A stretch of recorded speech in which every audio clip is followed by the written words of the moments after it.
मुल्क भर के अवाम ये एक्सपेक्ट कर रहे थे कि अब शायद चीफ जस्टिस साहब जो कि अदारे के सरबराह हैं और जिन्हें बिलाशुबा इदारे को यकजा रखना है और घर के बड़े के तौर पे सबको साथ लेके चलना है, कि वो ऐसी सूरत हाल में पहले फुल कोर्ट मीटिंग करेंगे जिसका अंदिया उन्हें उनके सीनियर मोस्ट जज साहब ने एक जुडिशल फैसले के ज़रिए भी दिया। और मैं भी एक कानून के तालिब इल्म के तौर पे और इस इदारे में 30 साल गुजारने के बाद बेंच और बार पार्ट एंड पार्सल हैं।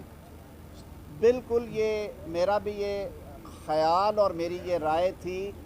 कि ये मामला एक दफ़ा फुल कोर्ट मीटिंग में जाए, चीफ जस्टिस साहब अपना घर जो है उसको इकट्ठा करें और उसके बाद ये दोबारा हेयरिंग रिज्यूम हो। बाहर कैफ 3 रुकनी बेंच ने जब हेयरिंग रिज्यूम की तो यही मशवरा जो है वो पाकिस्तान भर के वकला की जो आला तरीन क़यादत है, vice chairman Pakistan bar council, chairman executive Pakistan bar council और इस्लामाबाद में जो मौजूद हाई कोर्ट बार के सदर और बार काउंसिल के वाइस चेयरमैन थे, उन्होंने भी इस्तदा की और इसी तरह की इस्तदा अटॉर्नी जनरल साहब ने की। चीफ जस्टिस साहब ने अपनी सवाबदीद में ये मुनासिब समझा कि वो फ़िलहाल 3 रुकनी बेंच के साथ ही प्रोसीड करना चाहते हैं। मेरे ख़्याल में हमें कई दफ़ा हकीकत से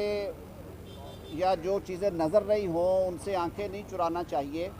ये एक बहुत बड़ा आइनी मसला खड़ा हुआ है, बल्कि ये एक बहरान की शक्ल इख्तियार किए जा रहा है।